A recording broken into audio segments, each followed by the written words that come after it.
Live from the J.C. Newman Cigar Studios in the great state of New Hampshire and the Gurkha Cigar Studios in fabulous Las Vegas, Nevada. Welcome to the Smokin Tabacco Show with your hosts, Matt Tobacco and Kevin Acuff. And good evening, ladies and gentlemen. Welcome to another episode of the Smokin Tabacco Show. My name is Matt Tobacco from SmokinTabacco.com. I am once again not joined by Kevin Acuff as he continues his long-term sabbatical from the show. Although I did speak to Kevin today, and he's getting a little bit better, and he should be back. He should be back in the next couple of weeks. So it'll be exciting to see his bearded face once again. But as always, not as always, but once again for the last couple of weeks, it'll just be me tonight. Well, me and plus a guest. I have a guest with me. I don't come empty-handed. No one wants to just watch me sit up here by myself for an hour. Or maybe they do. I don't know. If you do, then you should comment along and let me know, and I can do a one-man show. I'm open to ideas. I've done it before. I've had to do it before. We'll do it. I don't know. Let me know. However, I do have a guest with me tonight. I've gotten a lot of phone calls. A lot of people who are very interested about this guest. A lot of people who are very excited to see this guest, hear about this guest, talk to this guest, what have you. I've heard nothing but great things. This guy, what can I say? He seems to be the life of the party, from what I'm told. I don't know. Everyone I've talked to, they say get ready for this guy. And the last time someone said get ready for this guy was the first time I interviewed Matt Booth years ago. And I think we all know how that's gone. I don't think it's going to go like that, though. That's a very unique situation. So, to say the least. But welcoming to the Smokin Tabacco Show for the first time, it's our good friend Arnold Serafin, and I hope I said that correctly. Good. Yes, you did, sir. I get the nod of approval. That's all I needed. Yeah. Sometimes my pronunciation on names and words, especially of the non-English origin, it gets a little dicey. I have like a 50-50 where like I read it and I'm like, all right, I know this and I get it, and then sometimes I'm like, oh, I got this, and I'm like, no, I did not. I have embarrassed myself a few times, but you know what? At least I tried. There's people who go, I'm not even gonna try because I can't, and I'm like, well, at least I tried. So that's my motto. But anyway, Arnold, welcome to the show. It's great to have you here. I got to be honest. I'm very excited. Like I said, I've heard a lot of things. So now you're here. So I hope I don't disappoint now with all that. My God, what an intro! I'm on. I'm just telling the people what I'm told. I mean, that's what I do. I will say I didn't hear anything negative. So there's nothing bad that was said. But there was a lot of like, oh my God, Arnold! Oh, what a great guy! This guy, he's gonna keep you busy. I'm like, all right, cool. So Big shoes to fill. Yeah, apparently you do. I don't know. That is what they tell me. But yeah. Thank you. Yeah, absolutely. I mean, of course. I mean, look, you've been in this business quite. I don't. How long have you been in the business? I've been in the business now a little over 20 years. Yeah, I mean, you've got some skin in the game. So, and are you Cuban, or maybe not Cuban born, but like you're Cuban descent? Born in Jersey, Cuban parents, and before that, Canary Islanders. Like a lot of people in the industry, Canary. That was kind of like the pattern, right? Canary Islands, Cuba, Miami, Tampa, right? Most of us. Mm-hmm. In my case, early back in the day, my parents went to New Jersey. I was born and raised in Jersey. Then I came down here. Always had a lot of family in the Tampa area, of course. So here I am. Yeah, I don't know what it is, and I don't know if anyone's ever said this to you. I'm gonna say something, and I know you know him. I know you know him well, and maybe you've probably heard this. You remind me a lot of Hector Alfonso. You know something? Coop tells me that all the time, and believe it or not, me and Hector Alfonso, we've never gotten together to talk or anything. But Coop says that he's gonna do this chance meeting. So, I think we were both there at the trade show, but we didn't really have a chance to connect. So yeah, because I don't know what it is. I'm getting those Hector Alfonso vibes from you. I'm like, dude, you guys got to get together. This is gonna happen. This is interesting. Maybe we can do a show together, all of us. Are you a big baseball guy? Love baseball. Okay, Except so then I used to when I was a kid. Yeah. I mean, if you like 80s and 90s baseball, I'm pretty good. But unfortunately now I just don't follow it as much as I used to. Yeah, the game's changed. I mean, it's not horrible, but it's not what it was. I feel like all the sports, they're not what they used to be. You're right. I do have a surprise. There's someone else that just dialed in too. Wait to see. I can't wait. I can't wait to bring him on because I love this guy so much. It's a real treat for all of those who are watching the show tonight. Let's bring him in. Let's bring him in. I'm gonna wait. All right, let's bring him in. Let's bring him in. It's welcoming to the stage, Coop's grandfather, Jose Blanco. Oh my! Still awake at this time? I know. Can't believe he's here. Listen, I'm sorry. I was going to be on the call from the beginning. I don't know what he's talked about because what he talks about now, according to Carlito, because Carlito's closer to him than I am, he talks about food a lot. So he has this thing that wherever I'm traveling, to send me photos and directions of little places to eat and things like that. And then I asked some of his friends that are related to the people who own the shop, and they just tell me, I don't even eat there. So I don't know, Matthew, what he's trying to do to me. But anyway, great to see you, Arnold. Matthew, always great to see you, too. Pleasure. No. I don't know what you guys have been talking about, but I'm going to say just one thing. I've known Arnold now for a couple of years, and I have, like everybody knows, I have absolutely regretted every moment of it. And but I do recognize that Arnaldo, as a kind of young, he's still kind of young compared to me and Carlito, as one of the most honest and passionate cigar lovers, historians, and of course, how would you say, just in love with tobacco, with the history, with his roots and everything. And I wish that all the people that, whether it would be on the retail side or the manufacturing side, who get in the business would have the love, the passion, and the respect. And he's one of the young guys, and that is something that makes Carlito and myself very happy. That's always reminds a lot of people who brought you to the dance. And I think that's something, to be honest, that a lot of people that get into the business, whether it's on the retail side, but especially on the manufacturing side, to respect. Because I'm 75, Carlito's 70, and we respect, believe, and admire what people before us did. And even though Arnaldo's kind of a nutcase, and that I have a lot of respect for him. Professor, thank you. From the bottom of my heart, thank you always for being good for our industry, great for our industry, but more than that, for your friendship and everything you do and continue to do. And Carlito, of course, always has my back, and I'm very honored to have you guys, to say that you guys are my friends.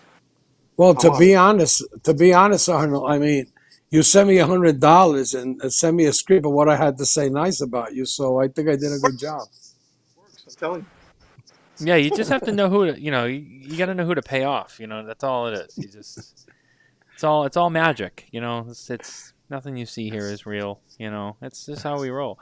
But Jose, no, it's great to see you too. Thanks for taking the time. I know you're in Europe somewhere. I assume you're at Inter Tobacco right now. No, I'm in Miami, and the funny thing is, you're in Miami. I've been working with our rep here, and the funny thing is that a lot of people see that I'm here, and they keep asking me, "Are you gonna go to Tampa?" And I said to everybody, absolutely not. And some people have, messaged me on Facebook and on Instagram. Why? And I said, just to avoid Arnaldo. Are you going to tell Matt about our trip to Miami last time? No. We don't want to talk about that. We don't talk about. There's things that no. And look, you're the person who's being interviewed. I'm just gonna sit down here, and if you get out of line, I'm just gonna say something. So Matthew, please continue with Numbnuts part 3 here. This conversation. Oh, absolutely. Get the popcorn ready. Oh, absolutely. Well, first of all, we started a little bit late, Jose, because we Arnold was struggling to get his AirPods to work. I assume it's because he's very technically challenged. He must be at that age threshold where they struggle, with. But that's okay, people. It happens. It happens. But we do have a couple of things to do before we get really deep in the conversation. First is our cigars that we're smoking tonight, which are brought to you by. Oh, I lost Jose. Let's bring him back. So he's here. I'm here. Yeah, all right, there you are. Good. Our cigars tonight brought to you by the number2guyscigars.com. That's right, the number2guyscigars.com. An amazing selection of cigars and accessories from all over the industry, names you know and love, and maybe if you haven't, pick up a little bit of both. Maybe you'll find a new cigar that you love only at the number2guyscigars.com. Now, Arnold, look, we're smoking your cigars here tonight. I don't believe these are in stock at the number2guyscigars.com, but they're your cigars and they're very special. So I will let you go first since you are a guest. Tell us what cigar you're smoking, and then I'll tell you which one I grabbed from this beautiful collection. Thank you, Matt. I'm smoking the Prince of Wales, for Spanish, Príncipe de Gales, and 406 by 52.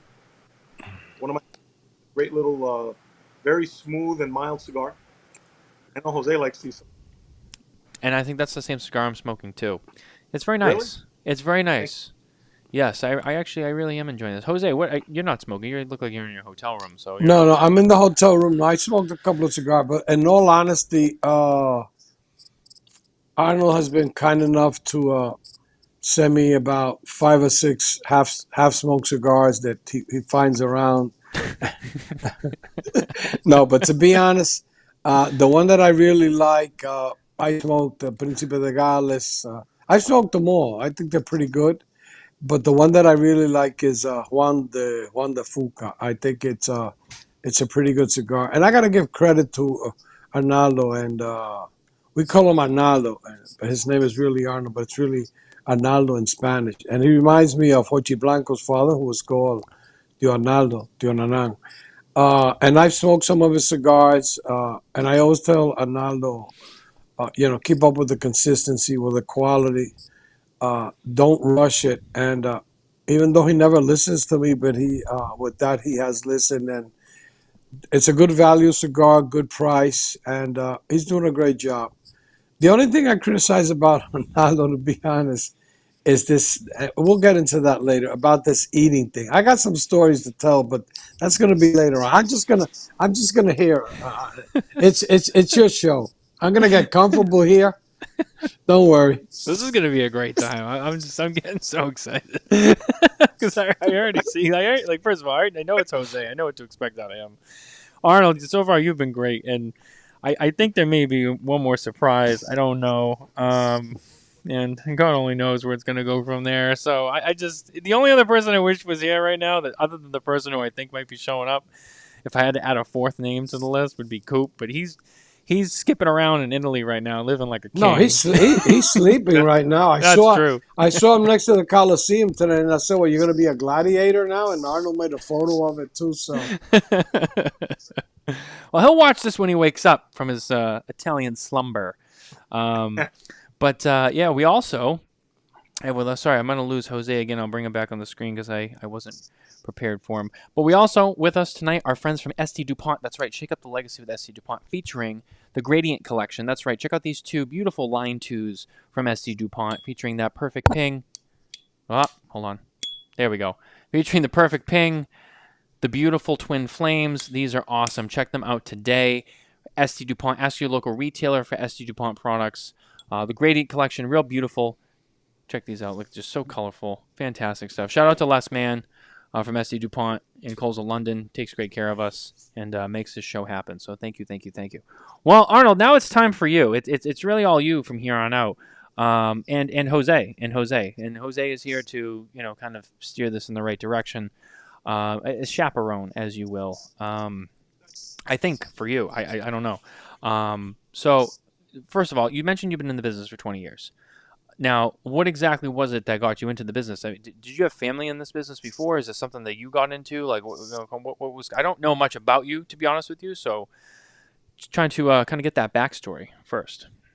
I'll take it from the top. I mean, my family, many years ago in Cuba, they grew tobacco. They had, small cigar factory. in central Cuba, which I have a map back there on the wall. But if you throw a dart at the island of Cuba and you hit is Santa Clara, that's where my family is pretty much from.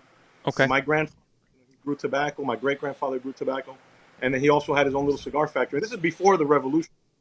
So, of course, after that, my parents they left Cuba. They went to Spain, and they were out of the cigar business for many, many years. And I grew up my early years in New Jersey, and my dad was in other businesses at the time, but he always wanted to get back into the cigar business. That was always something that was very passionate to him. And early 2000s, the timing was better, and that's when we finally got into the business. A lot of things happened before that kind of compelled me to get into the business. And once he knew that I was dedicated and I wanted to, take the step, we went ahead and did it. And I got to say, I'm where I'm at today because of my father and the sacrifices that he made. So to be clear, so did your parents leave Cuba after the revolution? Like when that all happened? Was this before? Okay. No, they left in 1966, and then Okay. they went to Spain.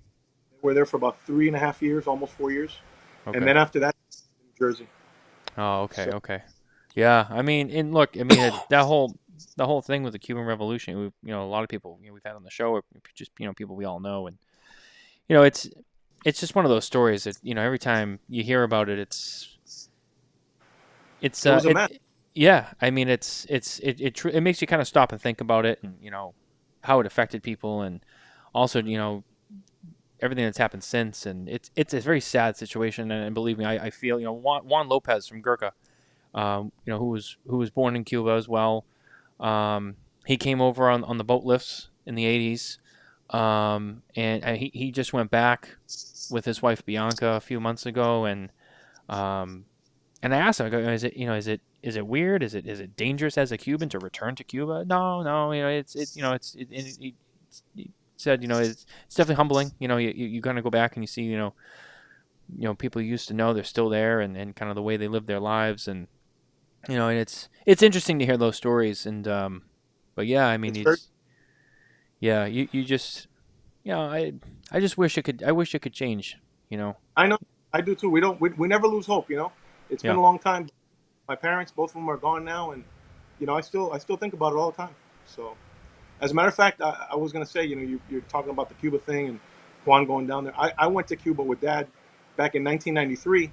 Oh, And he was 15 years old, and my grandfather was still making his own cigars, and that was probably the catalyst, that really I got that bug. I said I got to get back into this, and I was just 15 years old, and I told my dad, I said, Dad, we got to get back into the business, and then certain things happened throughout the next few years, and finally when the timing was right, we got back into the business. So I was Jose, honored. and Jose, remind me, you're Cuban, right? No. I was born in New York, in Manhattan. I grew up in Long Island because my father was exiled from the Dominican Republic. When Trujillo, the dictator, came in 1930, in 1931, my father was a little bit of a hothead, Mm-hmm. and our family's always been in politics. So my grandmother and my father told me the story all the time. For $18, put him on a ship to send him to New York to live with her brother. And we went to school there, became an American citizen, fought in World War II, had a business.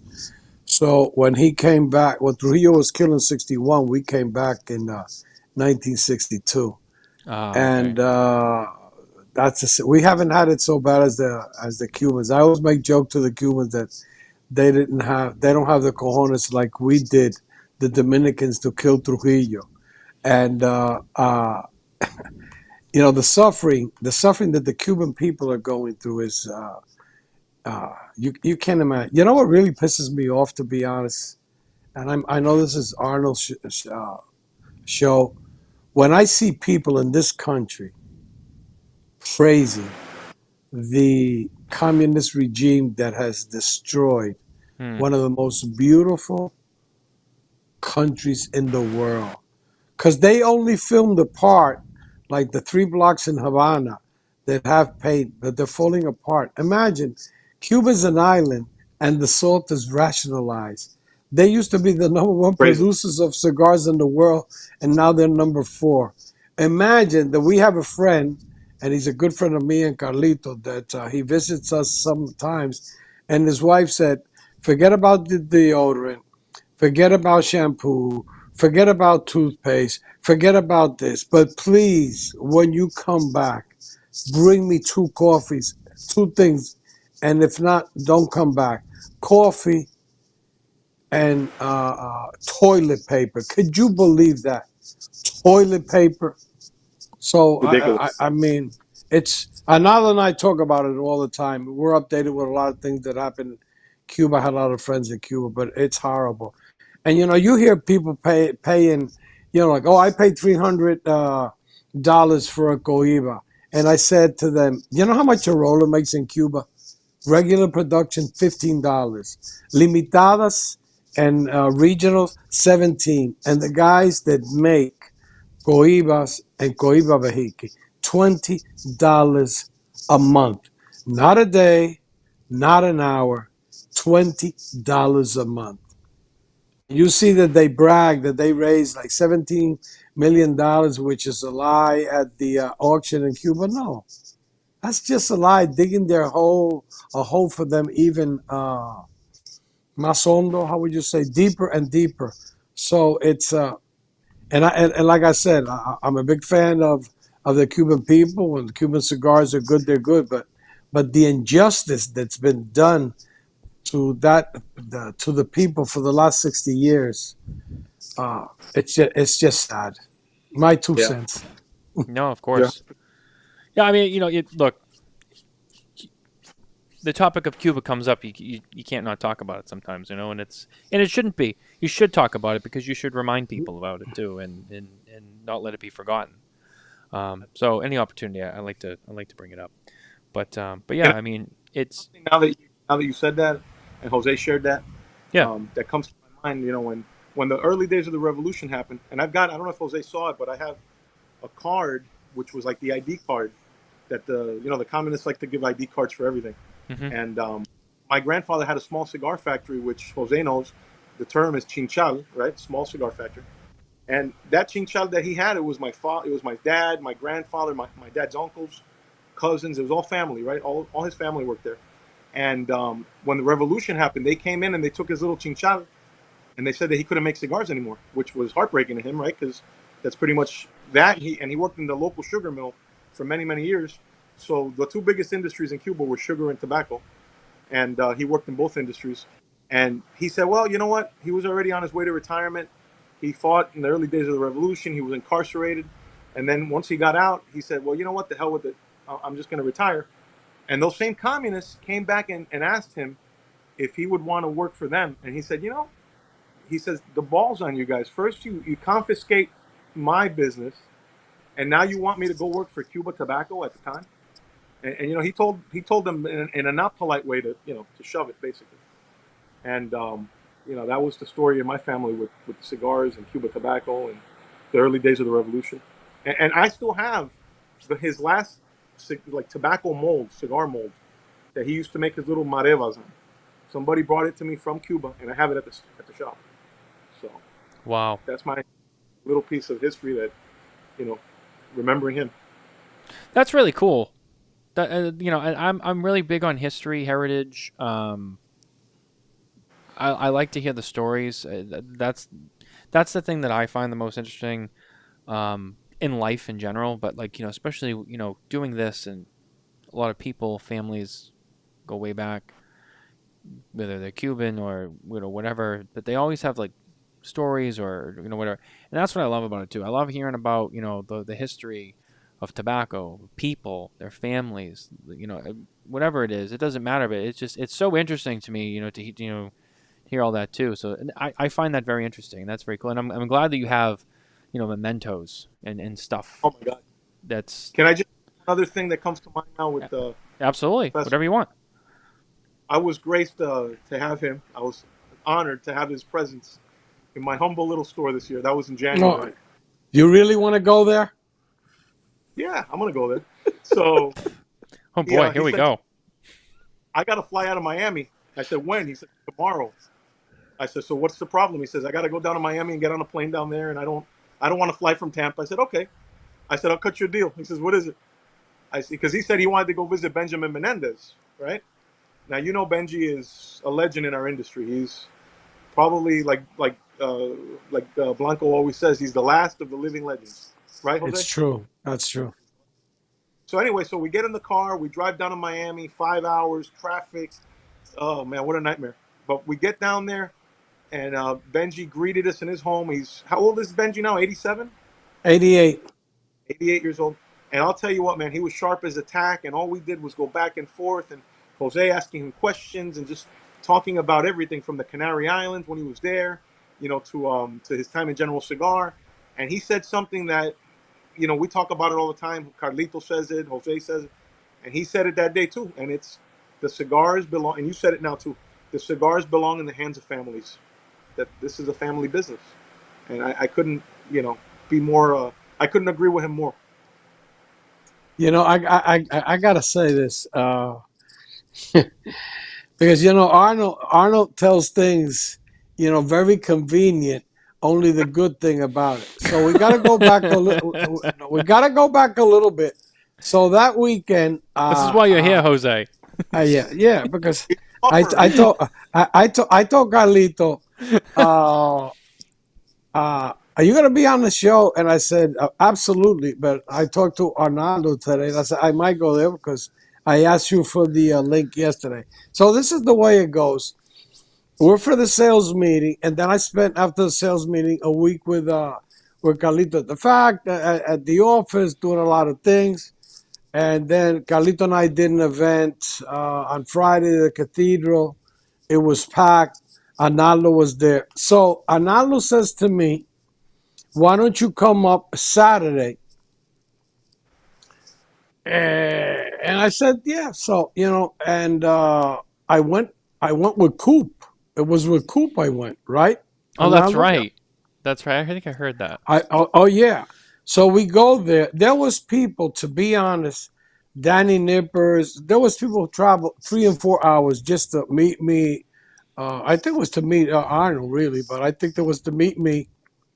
And the place, I think I had like in and out by the time I was there, it had to be like 25, 30, maybe 40 people. Then Cynthia shows up. And he had a cake for me and all that. And I said, Cynthia, come next to me, because Cynthia, I've known her for 25 years. She's like, she's more than family to me. And we're cutting the cake. And all of a sudden, Cynthia wants to say some words. and Arnold started to do the video. And all of a sudden, the camera goes dead. And we all go like, what the fuck? What happened? so when we go to the camera, it has charge. So we look at it, and everybody's saying, well what happened? Because, the battery's working. You got still a lot of full charge. So when he goes and checks out the storage, and I'm going to ask you this. Don't say anything on that, I'll get off the show. Matthew, how many photos do you think he had on the iPhone? Give or take. How many do you think he had? Like that, just in total that he has on his phone? Yeah. How many do you think? He strikes me as a big photo guy. Yeah, but more or less. Give me a number. 6,000 photos? I don't know. That's roughly what I have. 6,000. He had 68,215 photos. Wow, you got it all the way down. That's a real specific number. Holy shit. What are you taking photos of? You know what? I'm really bad about going in there and deleting. I just take silly pictures. Wait a minute. Hold on. Wait a minute. Let's back up a minute. I'm really bad about going back and deleting. Going back and deleting some of the fuck up ones, I mean, I could see maybe 10 or 12,000. But I mean, holy shit, dude. What are you taking pictures of? And a lot of cigar stuff. Believe it or not. Oh my goodness. Arnold, was it true or not? I'm not gonna lie, Jose, you're right. I did have the phone bombarded with pictures. Jesus. But the story doesn't. I'm working on it. Every day the story doesn't stop there. So Arnaldo says to me, "Wow." And he had photos with Uncle Benji. I always call him Benji. And, so the audience understands Benji Menendez and his father were the owners in Cuba of Montecristi, Por La Rañaga, and Nate Sherman. They were multi-millionaires in the 50s. I mean, millionaires, because the Cuban peso and the American dollar were at the pair. And Cuba was so strong that sometimes the Cuban peso was worth more than the U.S. dollar by a couple of cents. Could be like $1.02, $1.03, something like that. So Arnaldo says to me, "Oh my God, I have seen Benji," and to be honest, I didn't want to. I just wanted to go see Benji, and he offered himself. But what he didn't say, that's more or less a 4-hour drive. It took us 6 hours, and there was moments where I wanted to jump out of the vehicle because he was fucking driving me crazy. You can't imagine. And we got there with Benji, and it was like Benji.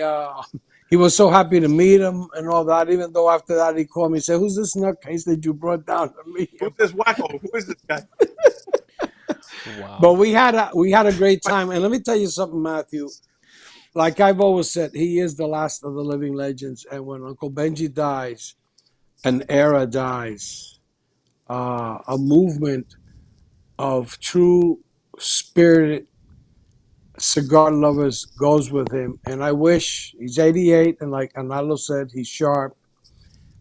He has moments where he could forget about a name, but all about tobacco, his time with General, with Altades, when they had the 3 brands in Cuba, when he was in Brazil, when he was in Canary Islands, when he made Montague.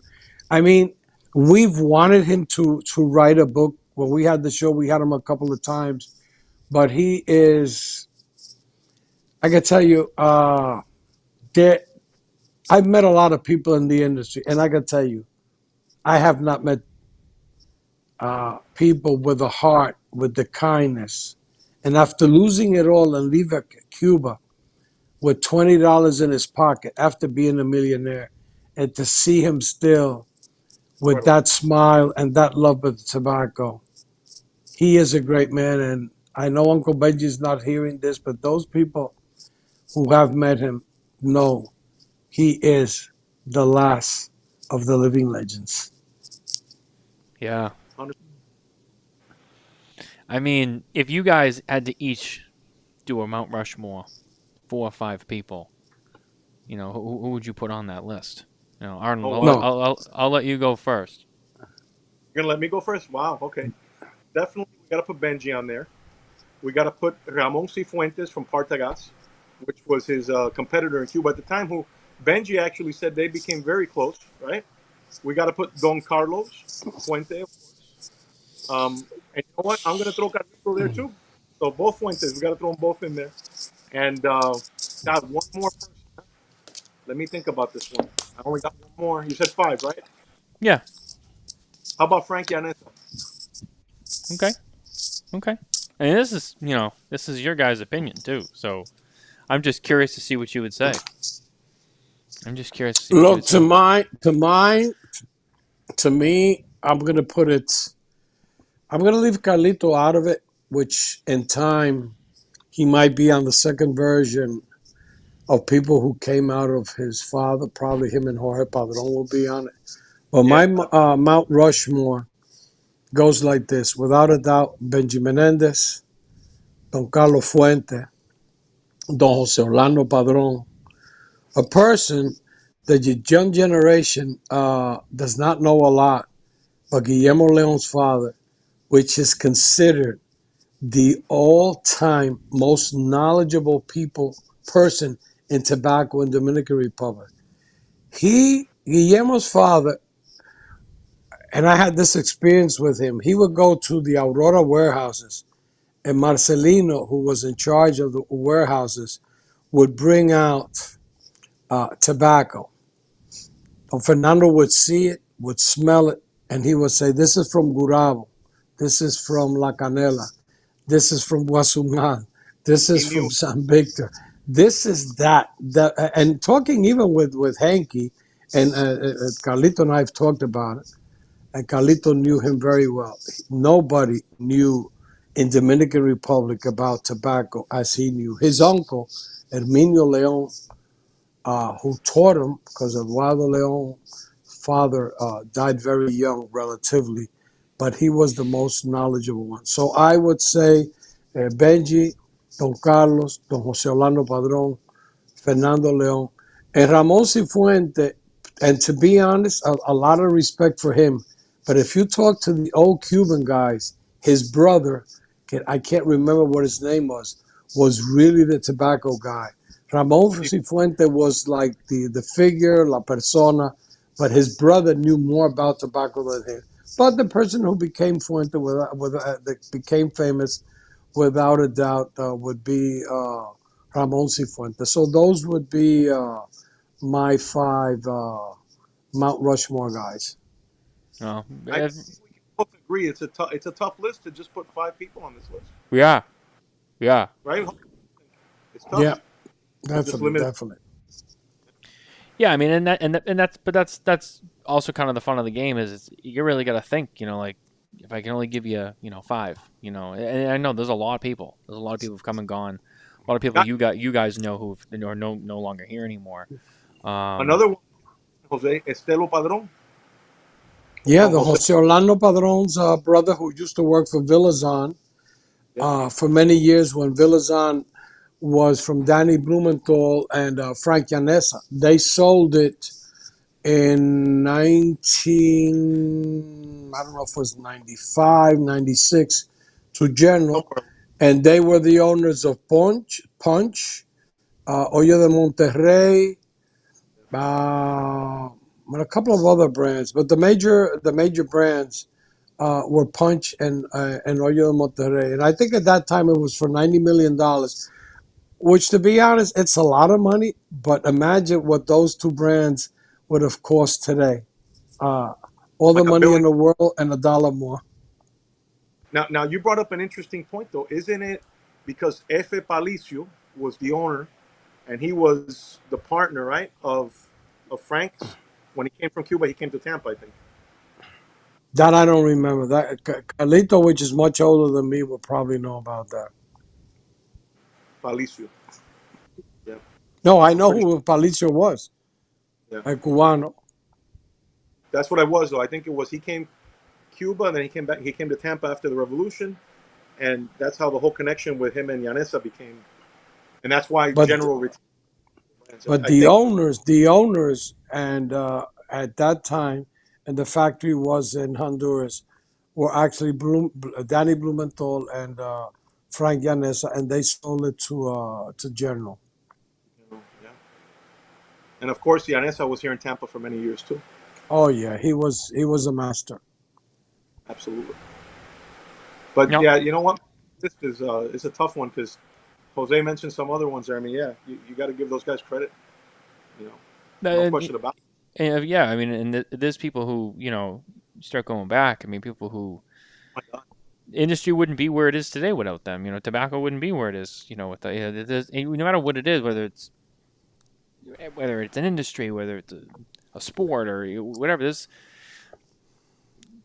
something that's been around forever. There's people that were towards the beginning, or relatively towards the beginning, and that created the original influence, and then time goes on. I mean, it's the same with music, whatever it is. We had so many great people in this industry. It's unbelievable.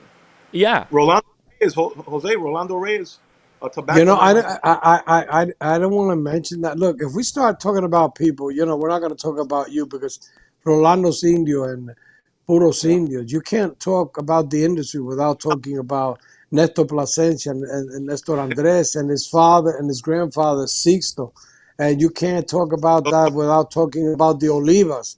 And the Toraños had factories, here, but a lot of people don't know that Toraños, they were not cigar makers in Cuba. What they were tobacco growers. Charlie's grandfather, Don Carlos Toraño Sr., he died in Dominican Republic of a heart attack.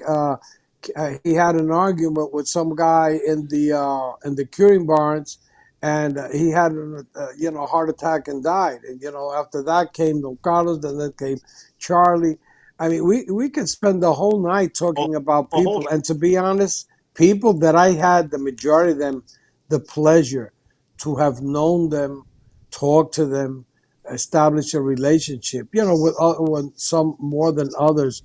But that is one thing that, the day that it's my time, I could say that one of the greatest privileges that I've had in life is to have known so many important and influential people who really made a difference and added value to the cigar industry.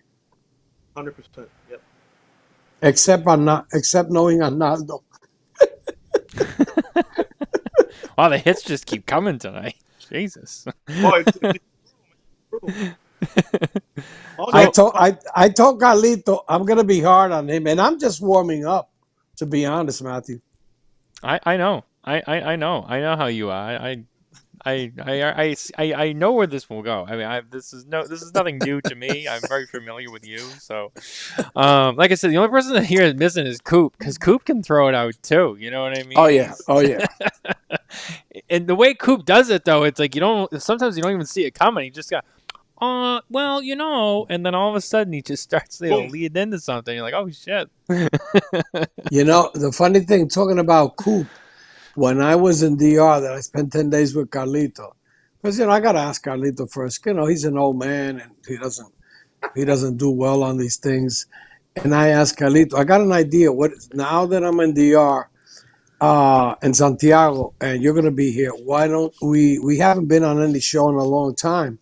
And I said, could you do 2 hours?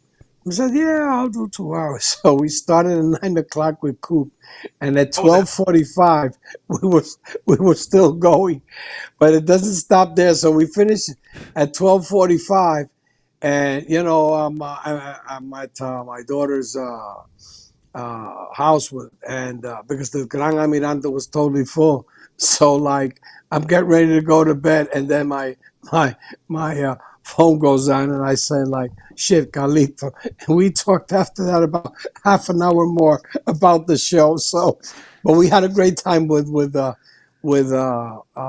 Coop and Aaron. It was a good show. I know that Arnaldo watched, I think, a couple of hours of it. Then he got tired and went to bed. But it was a good show. The whole night. I know I know you saw the whole thing. I feel like I remember that show. It was really one of the most memorable shows, I think. That was about a month ago, I think, right? About a little over a month ago, maybe. Yeah, a little bit over a month ago. It was very good. Really good. Wealth of information. Arnold, so look, this whole conversation was great, and whatever happens, happens. I mean, this conversation just kind of goes naturally. But I will steer back towards you a little bit. So just because, again, I don't know you that well, so I'm trying to kind of feel you out here and make sure I don't make it. So do you blend? You blend cigars? Are you a blender? Yeah, I'm a blender. I come up with my own little blends.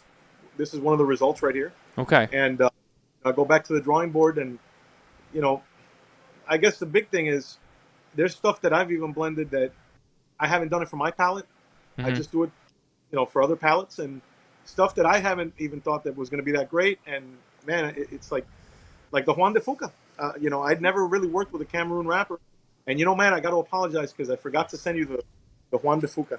Oh no, yeah. I mean, I appreciate you sending some cigars too. Like, I realize I'm like I don't have any of his cigars. I don't even know if I can get them up here. And I thank you for sending some, and I'm glad that I was able to try them.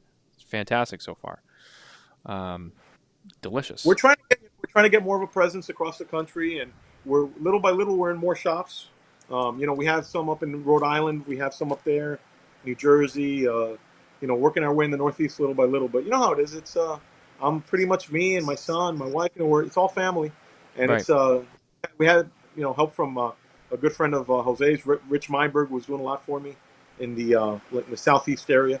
So he opened up a lot of accounts for us.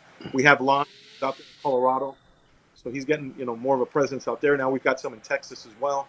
Little by little we're getting them out there. And you only have the one shop right now, correct? I have a second shop, which is where my son is. Okay. And it's a small store, but it's more of a little warehouse. That's where we have the bulk of the cigars. Okay. Very interesting. And now, so where are your cigars made? Who makes them? We were making them here locally for a long time, but we're making them in Nicaragua now, in Jalapa. Okay. Okay. Very Yeah, interesting. I have a small factory down there. It's a partnership with a friend of mine, Okay. and that's where this is out of. And I think they're coming pretty darn good, to be honest with you. Look, so far I've been smoking the This is where Spanish is not my strong suit. The one It's you're El smoking. Príncipe, which Yes. means Wales in English. Can I tell you a little bit about the history of the brand? Absolutely. That's why you're here. Okay, so, and Jose's going to love this part, right?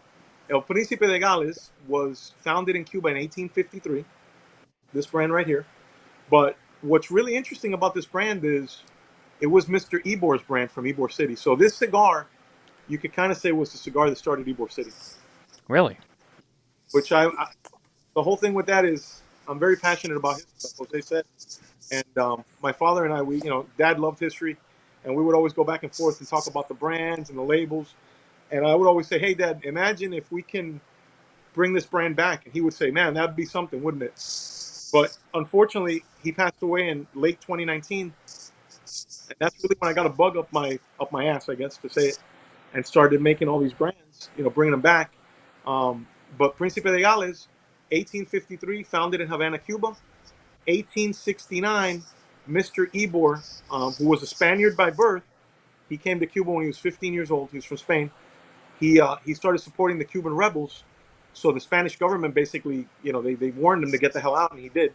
So he took the factory to Key West, Florida in 1869. And in 1884, I think, 1884 or 85, he travels up to Tampa with two other fellows. One was a Cuban named Bernardino Gargol, and another one was a Spaniard named Gavino Gutierrez, who was a civil engineer. Gavino Gutierrez was the one who actually laid out the streets in Tampa, and he followed, the whole thing in New York, east to west, north to south, the way that when he did the grid. So anyway, he took a trip up here. Believe it or not, they were looking for wild guava trees. Well, in Spanish, in Cuban Spanish, Jose probably remembers, if they say they stick you with a guava, it means that they lied to you. So the joke is they stuck the guy with the guava because there was no wild guava trees. But Mr. Ybor, who was already looking for somewhere to reestablish the cigar business, he said, "You know what? Tampa might actually work because there's a guy here who's putting a railroad in named Henry Plant, and Henry Plant's thing was he was going to connect that railroad to Flaglers on the East Coast, and then you can go up the East Coast of the U.S." So he thought that Tampa would be the ideal location. So he bought 40 acres of land from the Tampa, I think it was the zoning board, because they were looking to redevelop, and that area, became Ybor City. And at one time, El Príncipe de Gales, which is the building is still there, it's a whole block long, the Ybor building. It was the largest cigar factory in the world. Can you believe that? Wow. And Jose knows the number. I want to say the number is 300 million, right, Jose? Tampa one time made 300 million cigars. 500 million. 500 million. You're right. 500 million. They beat out Havana, Cuba in the heyday. And, it's funny. We go back to Benji, right? Benji even said it the other day. He said, "You know what? Everybody always talks about Havana, of course, Cuba, yeah. But the biggest story was Tampa back then." He was right. Because it was all Cuban, mostly Cuban rollers, Italian, Spaniards, the Latin section here, the Latin Quarter, like they called it. And all the tobacco was coming up the Gulf, and that was what made Tampa, the cigar city. It's unbelievable. And at that time, I would say maybe 80-85% of all the cigars were all made with Cuban tobacco, Cuban binder, filler, wrapper, the whole thing. And that's why when the revolution came, it was a big impact in Tampa because there was a lot of cigar brands that were during years doing well based because they were using, basically 100% Cuban tobacco. So when the tobacco dried up, the same way that the tobacco was drying up, the same way all those little factories started to dry up. And one of the things that we recognize, and it's not because I'm friends with the Newman, and the Newmans are our partners, and I've known Bobby and Eric for fucking 35 years. You got to give them credit for the factory they've made there, and they have started to bring back the important and the historic part of Tampa. And that little factory that they have there with 3 or 4 rollers that you can get classes to learn, and they go through the whole process. Thousands and thousands of people from all over the world have gone there to see that and see the history of one of the most honest and honorable families in the industry, which is the Newman family. Now with Yes. Bobby, Eric, and their son. I just forgot his name. Drew. Yeah, an amazing kid, Eric's son. Very smart too. Very smart. They actually brought back Mr. Haya's brand, which was, correct me if I'm wrong here. Well, it was Sanchez and Haya was the other brand, because Mr. Ebor's friend and competitor was the Sanchez and Haya brand. So there was a little wager between them in the 1800s of who was going to get the factory up and running before.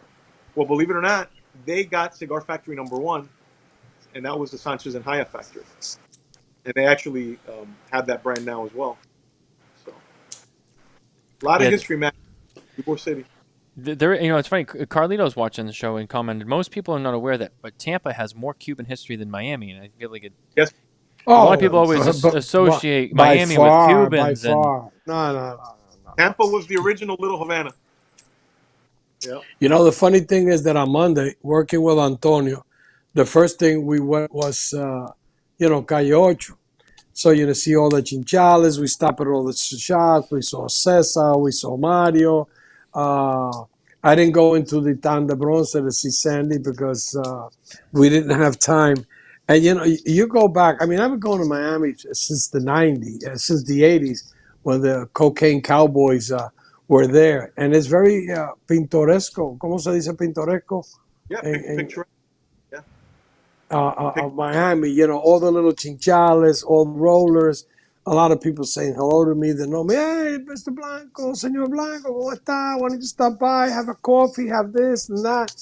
And, and I'm going to say this. I've said this a million times. I think that a lot of people don't realize how great our industry is and why we are the greatest industry in the world. I wish I had $1 for every time that I've said it. I probably wouldn't have to work. But I'll just say it again. We're the greatest industry in the world because of 5 things. It's the only industry in the world where you're not judged by the color of your skin. You're not judged whether you're smoking a $3 cigar or a $50 cigar. It's the only industry in the world where you have an event where you have a doctor, an IT guy, a guy who's flipping burgers, and we're all the same. It's the only industry in the world where you're not judged by your religious beliefs. But the 5th one, I used to say 4, and somebody one day brought this up to me, and I added to this thing. It's the only industry in the world, and we've all traveled, whether you're in the States or you're in any part of the world, where you arrive at a cigar shop, a guy is sitting there smoking a cigar, and you spend a couple of hours and have a conversation and make a friendship that sometimes lasts forever. Tell me another industry in the world that has those 5 things. And I don't think I could be wrong, but I think there is no industry. And sometimes, like the same way we take democracy for granted in the States, I think we take for granted how great our industry is. My 2 cents. No, it's very true. I agree. I agree too. I thought you were going to say about the asshole, though. You left that out. I thought you were going to say that about the asshole. No. That is, I've said that too much. I don't know if does Matt know that one? Oh, he knows that one. Yeah.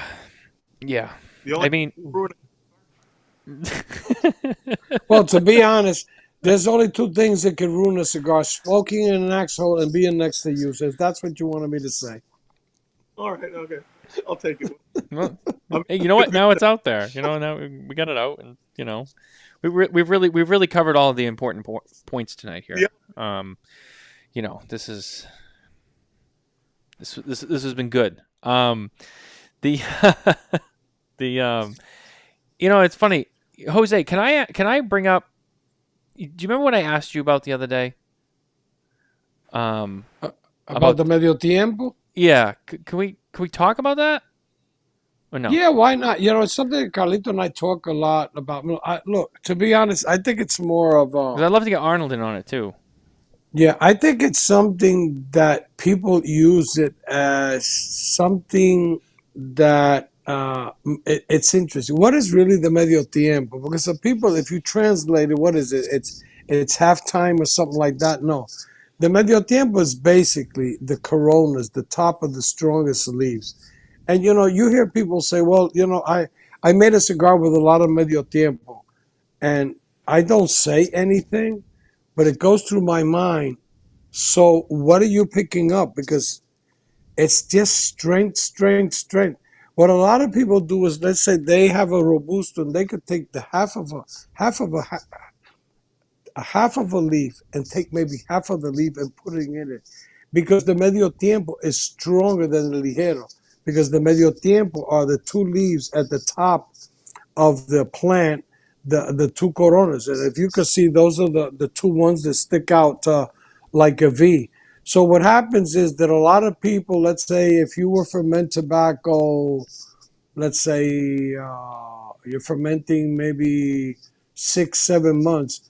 What some people would do it after, you do the curing part, 38, 40 days, you put it in the pilones, and instead of giving it, let's say, 6 months of fermentation, you give it only 2 months, and you take that leaf, and then you put part of that into the cigar.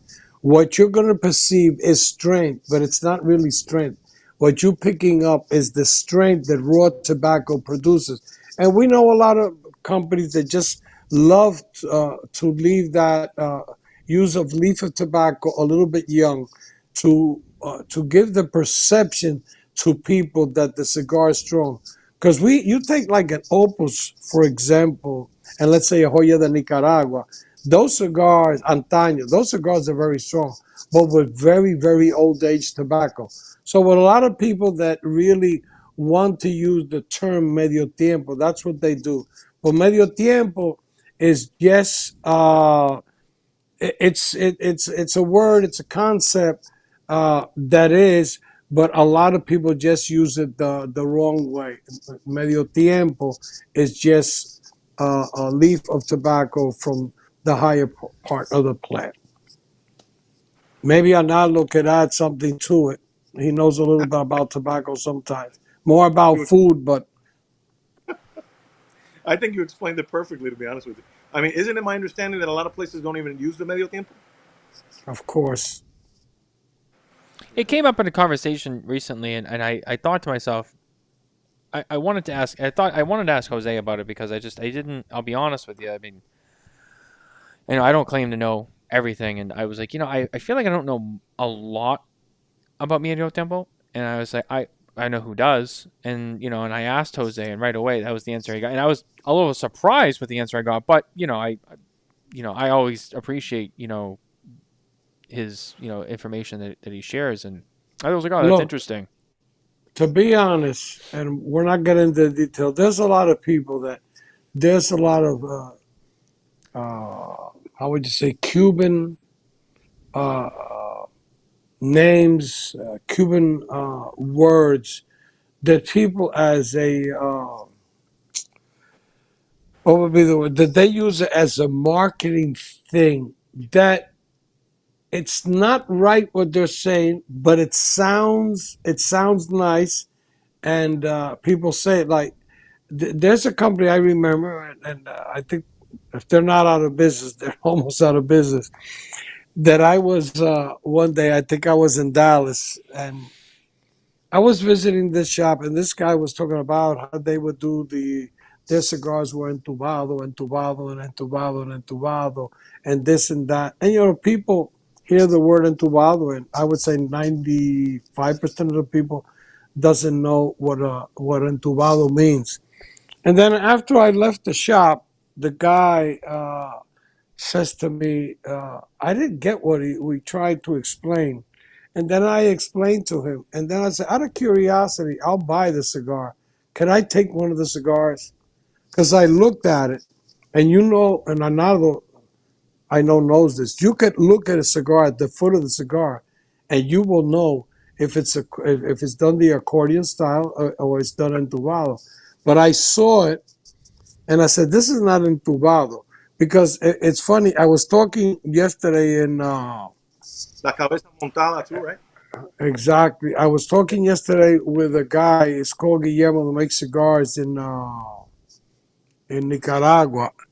And in Nicaragua, for example, a lot of factories, what they do is the Viso or the Ligero, which is the strongest leaf, depending on the blend. What they do entubado one leaf, and the rest they do accordion. Like we do it, and the Cubans do it. It's everything entubado. So I took the cigar apart, and the cigar was not entubado. And I didn't say anything to the guy because then I smoked a cigar, and it was that. I bring this point up because it's very easy for you to bring a point and nice words and concepts, but you should not say something about something you're doing to a cigar in the process of making that's not really true. I think that's one of the things that a lot of people have lost credibility. And nowadays, because of the internet and social media and the shows that you and Coop and all the guys that do a great job do, people get a lot of good information. La capa de pelo de oro también, right? It's coming back supuestamente, but I haven't seen it. You've heard that one too. There's a lot of people want to bring back a lot of things, and I don't mind. And I know Carlito's a big supporter of that. But if you're going to bring back things, do it the right way. Yeah. Don't make up shit. A lot of name dropping, right? Guys, let's pause for a moment. We gotta do our news segment really quickly, and I'll let you guys even be in on this too. Normally I have you guys muted, but I'll let you guys hang in here on this one. This one's gonna be a little interesting. Let me just unmute you guys. There we go. Our news is once again brought to you by Micallef Cigars. That's right, Micallef Cigars. Head over to SmokinTabacco.com. Check out our reviews on their latest Micallef Black, rated 91 by Kevin Acuff. Micallef Black, it's a blackout. Our news this week is kind of a big one. I think some people in the room, might not be surprised by it. I was a little bit surprised by it. We've talked about it a lot over the last few years in regards to the trade show. Yesterday, was it yesterday? I think it was yesterday. Yesterday, Davidoff formally announced that they will be returning to the PCA trade show in 2025. A few years ago, was it 2020? Was we didn't have a show in 2020 because of the pandemic, but it was supposed to be the 2020 show was going to be the first show that didn't feature the four big companies of General, Altadis, Drew Estate, or Davidoff. The other three have made their way back, and I'll be honest with you, conversations I have with people and stuff like that, it didn't seem like Davidoff was on their way back, but they are. They're coming back to the trade show in 25, and the show will now feature all four of the major companies back at the show again. Again, one of the things that they had said in their press release was the moving of the show earlier in the year was a major factor for them. I'm sure there were several other factors that came into play, as I'm sure is part of doing business. But that's a big one. That's a big one. In recent news, Coop will tell you, the news has been a little bit lackluster the last several months in the industry, and there's a lot of reasons for that. But that was a big story, and I wanted to make sure we shared that tonight. So as I'm sure you guys have heard that story and probably know about that as well. So. Talking about that, I talked to somebody, it was about 3-4 months ago, and I told him, I can guarantee you Davidoff will come back. Look, it's good for the industry, it's good for the show, but also, when the Big Four wanted to get out, their main goal, and I don't care what any of them say, their main goal was they were not happy with the PCA. They had some reasons to that, but they didn't want the organization. That is the truth. And when they saw how strong 21 and 22 was, they said, we better get our act together because the show is good. Could it be better? Absolutely. But the year they didn't go, it was a great show, without a doubt. And you know what it proved? The family-owned business look at business in a totally different way. So I think they learned their lesson, all of them. And if they would all think in ways to all of us to unite, because we have a common enemy, that's taxes, smoking bans, and the FDA, we were better off. But, each one of them had their own agenda. They're big companies. But, at the end of the day, all of us, the little guys, the medium-sized guys, some of us that are a little bit bigger, we're doing very well. There's room for everybody. But while you have thinking that you're the king of you're the king of the hill and that your shit doesn't smell, you know what? You got to be at the show.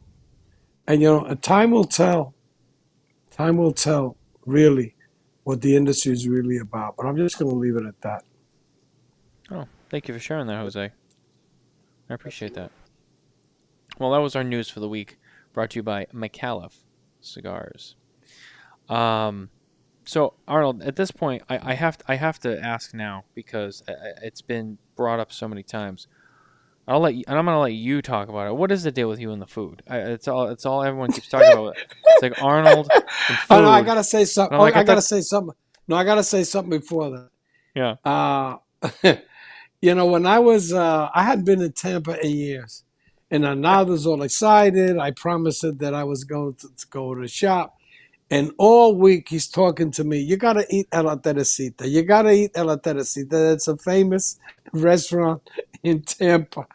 And Eric Padron, he's not related to the Padron family, but he's a good friend of mine. Very good friend of Carlito, Leon, and everybody. He was at the shop, at Arnold's shop in Tarpon Spring. So I said to Eric, what is this with La Teresita? Because Arnaldo says that you're related to them.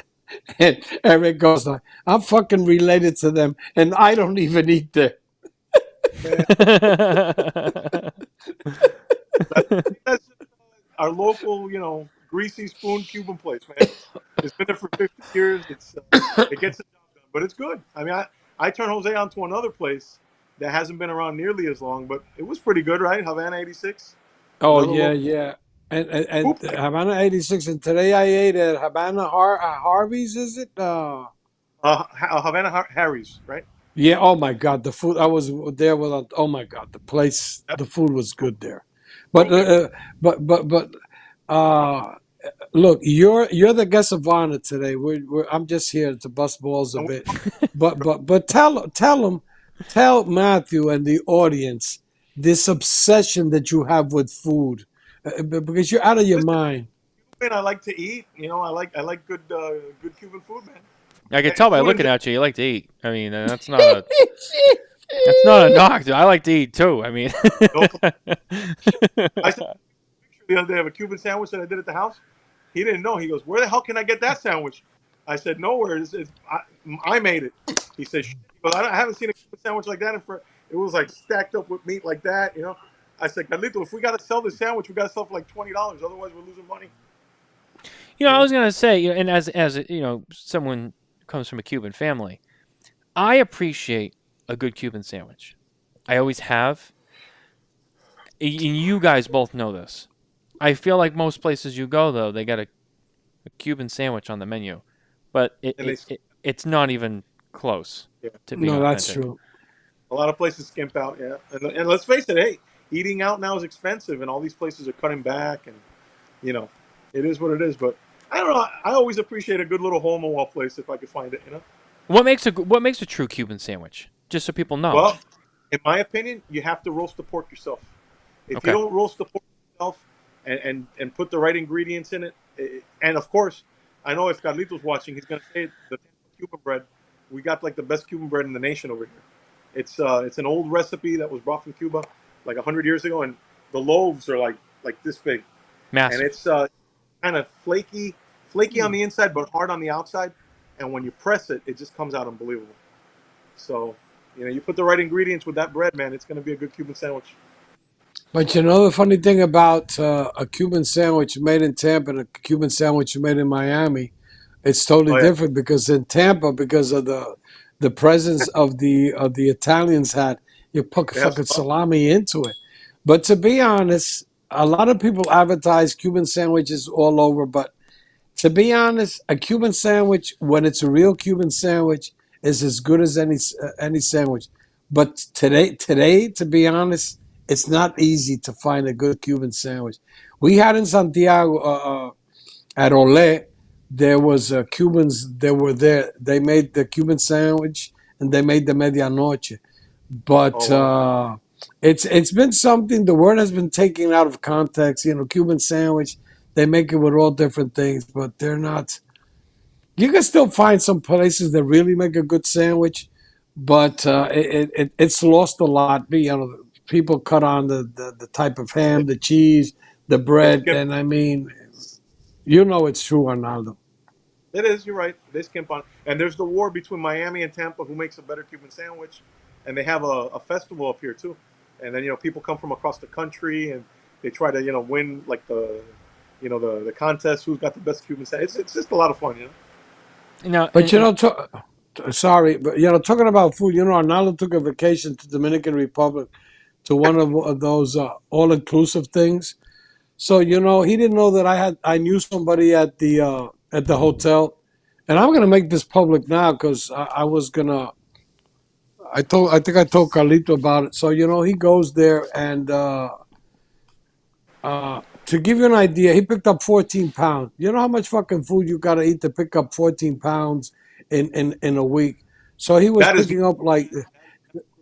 picking up like 2 pounds per day, Matthew. I mean, he said he was on the seafood diet. And he was eating everything he could see. And then he says to me, "Well, I'm on the grapefruit diet." I said, "What diet is that?" Eat everything except grapefruit. So it was really ridiculous. He was my friend said. I was sending him the pictures of these beautiful Dominican breakfasts with the salami and the eggs and the queso frito and all that. But you know what it is, Arnold, to go on vacation and pick up 14 pounds? I mean, Matthew, you know what that is to pick up 14 pounds? That's 2 pounds per day. Oh yeah, man! You should have seen the place. And with the guy who has 68,000 photos in his iPhone, you can imagine how many pictures of photos of food were there. When I hear about Arnold with the photos, I think of that scene in Caddyshack. You guys know Caddyshack, right, from the 80s. Oh yeah. When they're in the park, and Dangerfield's got the friend there with him. And he's taking the pictures, and he's just click, click, click. And he's like, "Wang, what's with the pictures? It's a parking lot." And he's just taking picture. The Japanese guy. Yeah. I remember. He's dancing with this woman. He tightens her up and said, "Man, you must have been something for electricity." And then he farts and said, "Somebody step on a duck." That's a classic. Oh man, what a great movie! When he eats the food, he's like, "I've had better food at the ball game." Remember Bill Murray, the Babe Ruth bar in the bottom of the pool? Remember that? Oh yeah, then he eats it. I didn't hear that one. What was that one? When he was looking for the Babe Ruth bar at the bottom of the pool. When they thought it was a turd. Bill Murray. Yeah. Yeah, he was great in that movie. Man, that's a classic. I remember when I went to the Dominican, and I was with Carlito, and we went to dinner, and I remember looking at the menu, and I didn't know in the Dominican Republic that goat was a big thing. Oh yeah. And I just remember Carlito ordered a bunch of things, and he's like, "You gotta try that, you gotta try that, you gotta try that," and I'm like, "All right," and I'm like trying all these different things, I mean, he's like, what did you think of that? And I was like, oh, it was pretty good. And he goes, I just want you to know that was goat. And I was like, oh, okay. It's not something I probably would have ordered myself, but then I was like, oh shit, all right. But you liked it, right? It was good. Yeah, goat is amazing. I love goat with a little bit of red sauce and plantains and some rice. Oh my God. Let's not talk about food, man. It's hard. I mean, I like food too. It's addicting. And God, you can get Coop in here too. Coop will go. It's all about the sandwich. Loves those big Jersey Mike subs and all that, right? Dude, Jersey Mike's awesome. I agree. It's a great place, And you go to cigarcoop.com nowadays, you see more sandwich reviews than you do cigar reviews. What does that tell you? Must be oh my God. Must be slow over there at cigargroup.com. I'm sorry, I had to do it. I'm sorry. I love him. I had to do it. Oh man, this has been a fun time. We're already almost an hour and a half into the show. Holy shit! I told Coop, I said, if you're in Rome, go to this place called La Taverna del Lino, right outside the Vatican Wall. I had an amazing meal there, but I don't know if he saw the message or not. He'll watch. You know what he'll do? He'll wake up tomorrow morning or whenever tomorrow morning is over there. He'll go out. He'll have a cigar and he'll put this on and he'll watch this show. And then I'm gonna get like all these messages for like, oh, I watched the show and this and then, and it'll be great too. It'll be hilarious. But he'll get caught up. He'll see it. Talking about Coop, I have 3 designated drivers in the States. Arnaldo's one, Coop is the other one, and Rene Cardona in Miami. And Rene, which is, to be honest, one of my best friends, not only in Miami, but in the world. And he's gone with me a lot of times to see Benji, and Carlito loves him. I mean, he went to Pro Cigar. Carlito was so happy, and then he went to Tampa, and Carlito really. So even though with the fucking GPS he gets lost there, so Jorge, the owner of Amuda Cigar, says, but the problem is that he has a Puerto Rican, because he's Puerto Rican, he has a Puerto Rican GPS. That's why he gets lost all the time. That's great. Oh boy. Oh my God. I remember one of the things Coop told me about you, Jose, because Coop's driven you around several times here in the United States. Oh yeah. I remember the first time. I remember the first time and then the second time, because the second time he was like, once again, he's like, I just remember. Well, the first time was in Vegas. Yeah. Because I had a late flight, and we went to visit Roger, and then we went to visit some other place, and he loves Cuban food. Yeah. And we had a Cuban restaurant. Then he went to Tampa. He was at the event that we did at the cathedral. Then he took me the next day to see Arnold. Then the next day, I took him back to Havana 86 because he loved it. Yeah, and then we went. I didn't want to go to the cathedral because I said to Carlito, I like to spread the love. I haven't been at Jeff's shop for a while, so we went to Corona. And then Carlito called me and said, "Where are you at? Are you with Coop?" Yeah. So he showed up, and then we were there for about 2 hours. And then Carlito says to me, "Have you talked to Cynthia?" And I said yes, and she's coming over. And the first thing that Carlito said, "At what time and what day?" So we were at Corona like for 5 hours. So and that day we went to eat at the Cuban place because I wanted to take Coop out again, and I said, you know what, I want to go. I don't like to repeat. Do you mind going to the Cuban place? And he said, no, we went to the Cuban place. So basically, he's been one of the designated out of my designated drivers in the States. The one that I try to avoid the most. I'm sorry, it's your guest tonight. It's I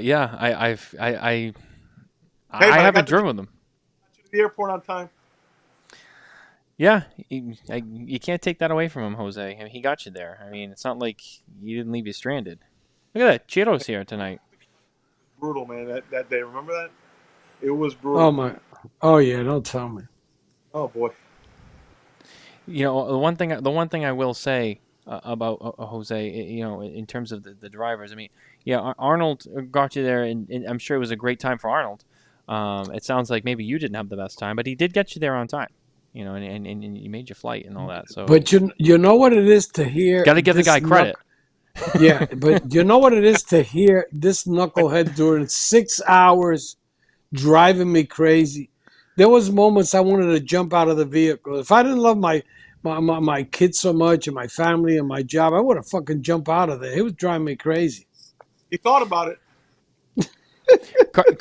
So Carlito's commenting along here too.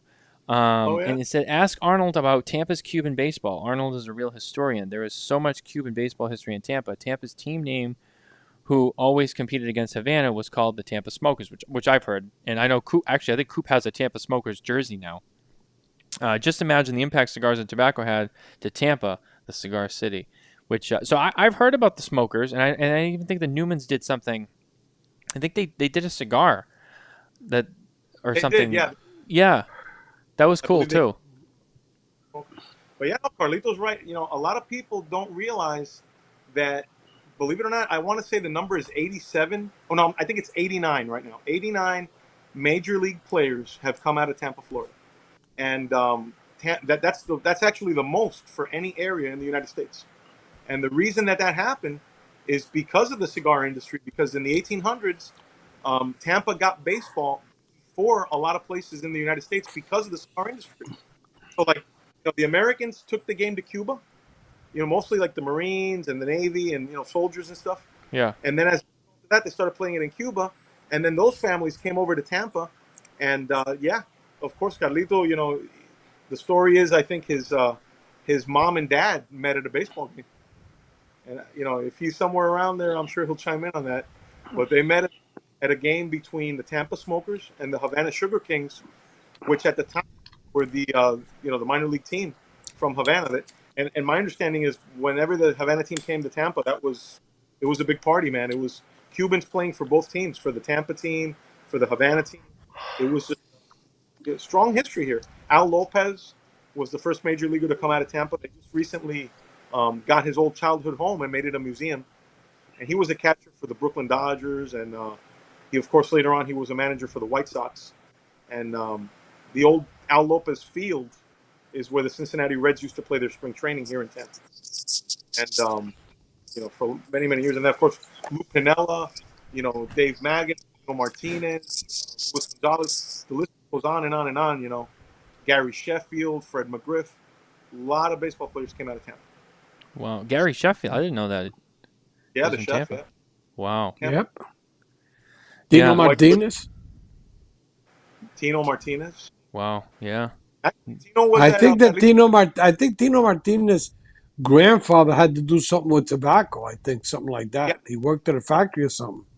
His grandfather's name was Tino Gonzalez, and I believe he worked for Villazon. So he worked. Exactly. And I mean, and the history. Carlitos even told me that Lou Pinella's dad worked for the Fuentes many, many years ago, and after he retired, he was a salesman for them. And Carlito would go to his house and drop off cigars after he retired. Lou Pinella's dad.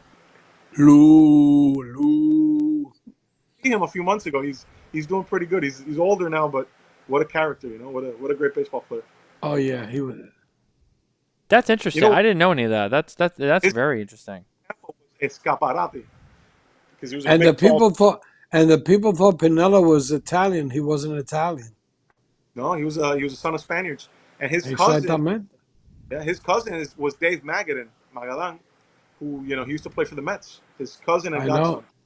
I know. So there's a lot of history, man, at West Tampa, Ybor City. I mean, it was a community of cigar makers and baseball players, and Carlito talked about it just the other day too, about the social clubs. Like when he had his party, he had it at the Cuban Club, right? But back in the heyday, the Cuban Club had their own baseball team, the Centro Turiano, which was the Asturias Club, the Spanish Club, the Italian Club, and it was like basically a semi-pro league. And every club had their own team, and some of those players, they would actually get drafted and become professional. But it was just they would do it for fun. It was an amateur league, but the level of baseball that these guys produced was, I mean, it's top notch. just top Yeah. notch. But going back to what you said earlier, Tampa was the original Little Havana back then. And, there was, I think it was, the ferry boat that would go from Key West to Havana. It would go Tampa to Havana. So there was constantly, back and forth traffic. I mean, like Blanco said earlier, if it wouldn't have been for the revolution, who knows where Tampa would be now, culturally wise, with the connection to Cuba. I mean, Miami, And I have nothing against Miami, but Miami did not really become a Cuban mecca until after 1959, after the revolution. exactly. After Batista was overthrown. But the other thing is also Tampa has a lot of history with the mob, Santos Traficante, Bugsy, the whole mob, all mob. So we're not going to get into that, but Tampa Yeah. was famous. And if you look at that movie with Ben Affleck, what was the name of it? The Ybor City one, yeah, sure. Yeah, it's all about Ybor City and the mob and the Italians and the Jews and the whole thing. So it has a lot of history, not only for cigars, but interesting Tampa. I've always been fascinated with Tampa, even before I worked with Carlito. The only thing it's not that I dislike or hate about Tampa, is to have met Arnaldo, which is driving me crazy. He can't get enough of me. Wow. No, but now that you brought up the whole mob thing, let's say this, right? In closing, like you said, we won't get into it too much, but Santo Traficante, who was the boss of Tampa, was also the boss of Havana. Now, the funny thing is, because he was a Tampa Italian, he spoke English, Spanish, and Italian perfectly. So before the 5 families from New York went down to Havana, they had to get Traficante's permission because he was already in Havana since the 1930s. Yeah. And he already down there. And like I said, they brought the Bolita game over, and which is the illegal numbers racket. So yeah, there's a lot of history, and they're doing Tampa Mafia tours now, which is Lisa Figueredo, Lisa. Yeah, of and course. Scott Dici, who wrote the book Cigar City Mafia, which is a really great read if you guys are into that type of thing.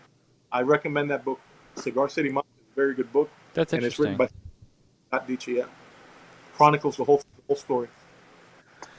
I'll have to check that out because I find that very interesting. It's a great read. Yeah, I feel like I learned more about Tampa tonight than anything else really. Which again, it's not bad, and that's how this show works. There's no set thing. I mean, people come on and it's all about the conversation, and whatever comes up, and it's honestly it's cool. Like I said, I'm really into that myself. So I've enjoyed everything that you guys have instilled with us tonight. I mean, lots of really cool stuff, great information, history. We talked a little bit about tobacco, but that's part of the program too, I guess. That's why we're here every week. But no, really, I mean, I think it's important to talk a lot about Tampa because it is such a big part of the history of the industry, and it's a major part of the industry today in a sense. But more so, I think back in the day, and it's good to share that with people and have people understand the role that it's played. I want to say something, but I don't know how I forgot to talk about it. Mm-hmm. But we've left out one of the most important and most respectful family in the tobacco business, which is Oliva.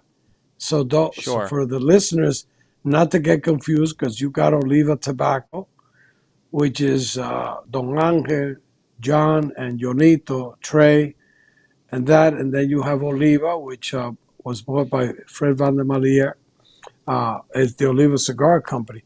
But Oliva Tobacco, I wish Carlito would be on the show. I know he can't because he's with people tonight. The Oliva family, the impact that Don Angel, John, and Jonito have had, the tobacco they have grown in Nicaragua, grown in Ecuador. One of the best tobaccos in the world is grown by that family. And we're very fortunate that Don Carlos and Carlito had over a 50-year relationship with them. and they're just amazing people. When I was in Tampa, I asked John Oliva, that works with us, to call up Jonito and John, and I spent a couple of hours there. And to me, it was like a moment being with what I would call tobacco royalty, because I think that's a family that people hear Oliva, and a lot of people think it's always Oliva cigars, but the Oliva family has a lot to do with the success that many companies have had in the cigar industry. And Trey, John, Senior, Jonito, I mean, they're just amazing people. And not only great tobacco growers, but honest, very serious, filled with love and passion. So my hat Tampa, I take off to the Oliva family.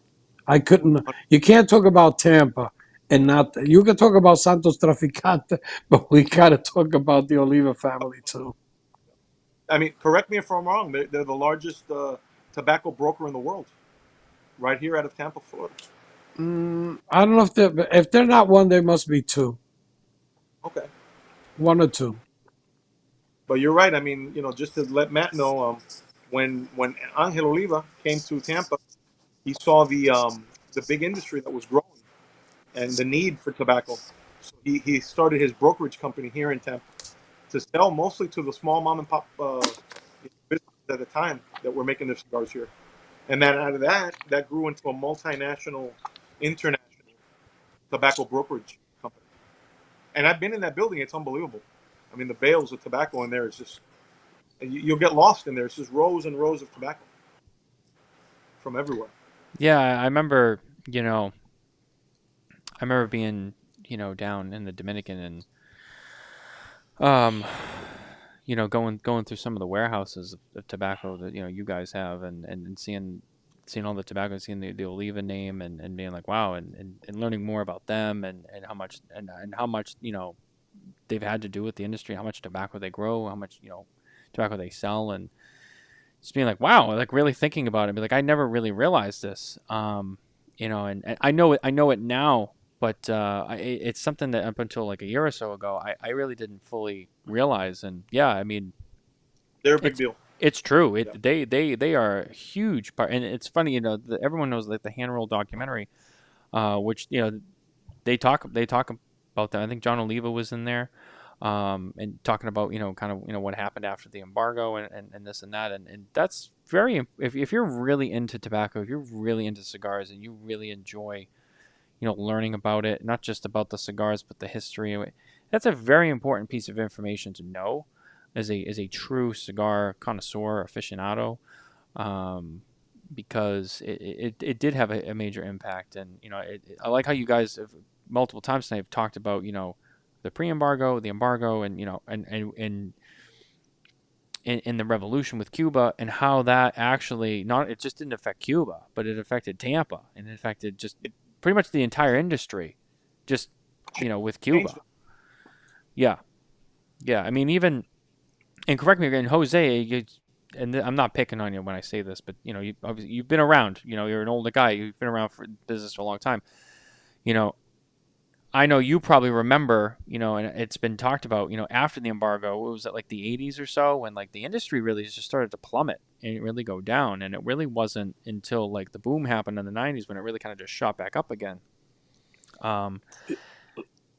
Look, to be honest, and it's good you bring that subject up, because it's something that, the 70s and the 80s, companies were disappearing, brands that have been around forever. And, I'm not saying this because I'm very good friends with the people of Cigar Aficionado. But today there's people that didn't have two nickels to rub, that today there are millionaires.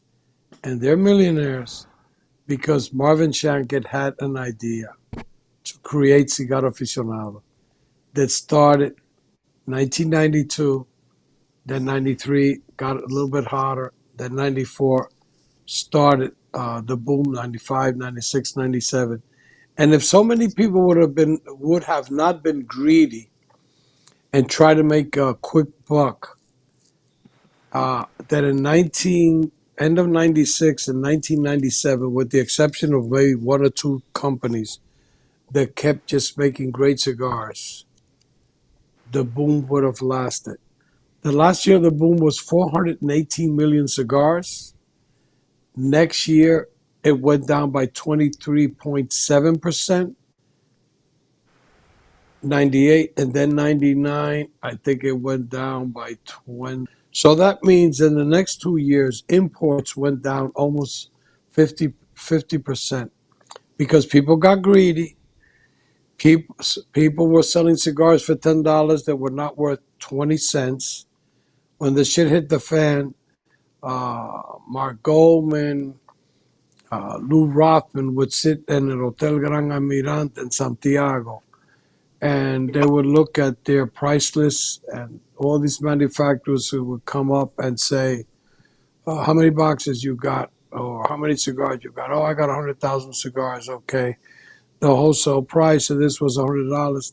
I'll pay you 15 cents on the dollar, or 20 cents. And they would say no, and they would say flat out, if I'm offering you 20 tomorrow, if you come back tomorrow, it's only 15 cents. Take it or leave it. So millions and millions of cigars were discounted. 25 or 30 factories in Dominican Republic closed up. The only one who survived was Lito of the newcomers, because Hochi already had been there for a long time. And so I bring up Cigar Aficionado because Cigar Aficionado brought a new dimension to that. Because before, the cigars were strong, mild, or medium, and they were Maduro or Cameroon or in Indonesia or Connecticut. So all that tasting notes and all the descriptions of things like that really brought up the cigar boom to what it is. Today, it's still, people buy it, they read it. I think some people have been ungrateful to talk bad about the magazine, even though the magazine made them what they are today. And when people say, well, the ratings, if you don't advertise, and I just give two examples to the people.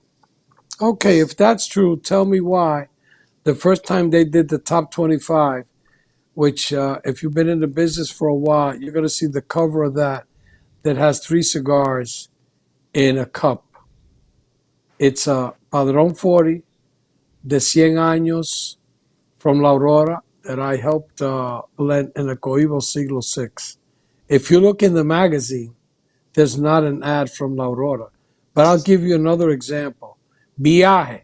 When Viaje got the number 2 cigar the year that it blew up and you couldn't even find a cigar, look at that issue and see if Viaje put in an ad. And not only that, that he never put it in an ad. And that rating, number 2 cigar of the year, can't remember the year it was, made that company. So when I hear people say that the ratings are that, if it was like that, and you can figure out, then one of the 2 major companies that used to have in every issue up to 14 pages at $25,000 a page never got the cigar of the year, never got number 2. So it's not about advertising. It's just about producing a great damn cigar. So I give a lot of credit to my friends at Cigar Aficionado, Dave, Marvin, Gordon, that is not there anymore. So that's my personal opinion, and my 2 cents. Well, thanks for sharing that with us, Jose. That's some great insight. And important topic too. Again, we're talking about history of the business. I mean, yeah, sure. I mean, Cigar Aficionado in the '90s, that was a huge game changer. And it opened up the door for a lot of what we have today. Manufacturers, other media, retailers, people who got into the business because of it and have thrived. Some of the biggest retailers today, started during that time or shortly after, and have gone on to become very successful.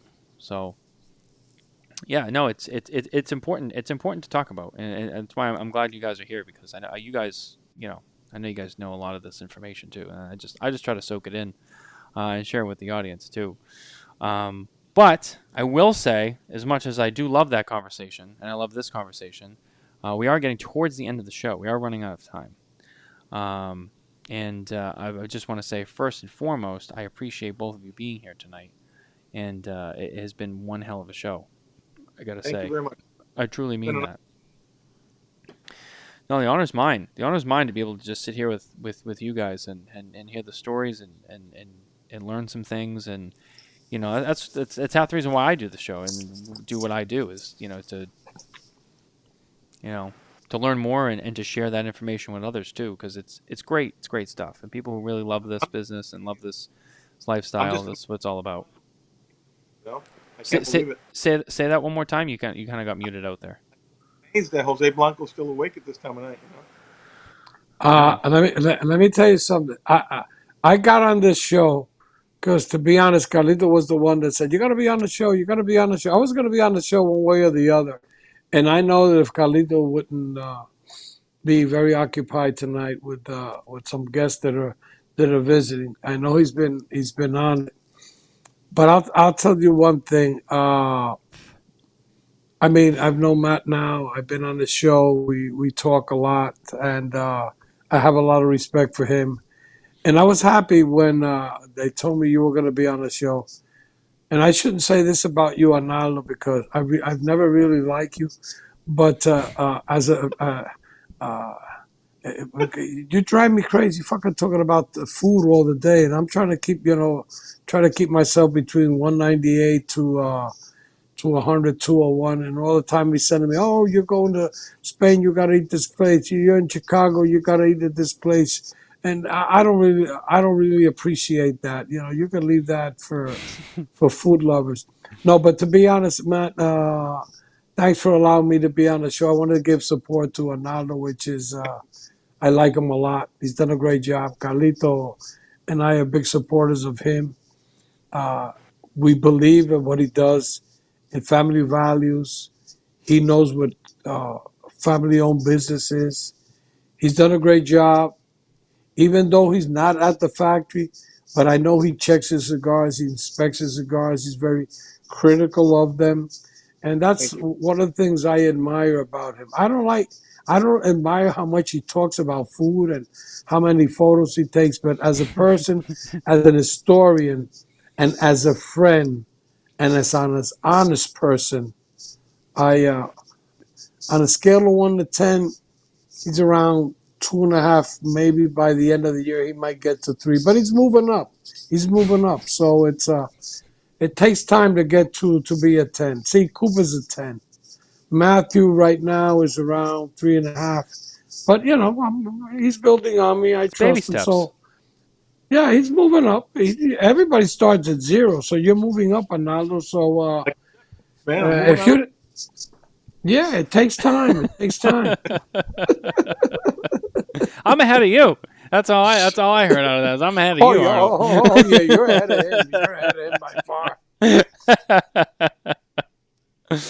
Well, thank you for that, Jose. And look, you're a great friend, and I appreciate you being here as well. Anytime, you know that you've always been good to me and always taught me a lot, and I've taken everything you've ever taught me. You know that, and so I appreciate it. Arnold. It's been great to sit with you and get to know you and chat with you, and I think you'll be a friend for years to come, because I mean, you really mesh well here, and you have a lot of history and knowledge, and I can envision someday when we have more time sitting down, and I can see us having a conversation for several hours. So I look forward to that someday, and smoking some great cigars. I'd love to see you over here too if you come down. Oh, absolutely. Next time I'm in town, I'm calling you. I'm coming in. Yeah, cigars are great, I have to say. Great job with the cigar. I smoked 2 of them. I didn't even mention it because we were just on a roll. What did I smoke? I smoked the La Floridana. Oh yeah, okay. There's another old Tampa brand. Yeah, I was gonna say, that's what I've been doing, Matt, for the last 3-4 years, is bringing back as many of the old Tampa labels, that the ones that I'm passionate about, because Yeah. like Jose said, we could be talking about old cigar brands. I mean, Carlito and I, we go back and forth all the time, man. And I mention one to him, and he'll say, "Oh yeah, that was the factory that so and so had," and then he'll tell me the history that he remembers. Like the one that I forgot to send you, which was the Juan de Fuca, and I'll tell you the funny story about that. Is I asked Carlito about it. I said, "You remember Juan de Fuca?" And Carlito, in his classic Carlito way, says, "Man, I don't remember my phone number, but I sure as hell remember Juan de Fuca." So Yeah, but that's not the way he said. I remember Juan the fuck. That's what he said. Juan de Fuca. No, that sounds right. That sounds right. Yeah, I mean, that sounds right. Tampa labels for years to come, man. There were so many brands, and it's just a really rich history. I'm very fortunate. Like Jose said, I do what I love, and being able to bring these brands back to me is something of more of a passion project. So I'm happy to do that. Absolutely, and that's and I think that's special, and I applaud you on that, and I wish you the best of luck with that, and I hope to see it take off and really do big things, because I think it's important to preserve the history and to keep it alive, and that's a passion, that's a job out of passion. You don't do it because you have to, you do it because you want to, and that it shines. So I look forward to smoking the rest of what you're working on here, and so far it's great. So far it's all really great. And one of the last things I'll bring up: people who want to find your cigars, maybe they don't live in Tampa. Can they order online? Where can they get to you? Our website is serafincigars.com, and certain retailers throughout the states have our stuff too. So little by little, we're getting them out there. So stay tuned. Very, very cool. Very, very cool. Yeah, guys, keep tabs on him. He's going places. I don't know what Jose says, but he's going places. We'll see. Jose, I'm going to the Cuban restaurant.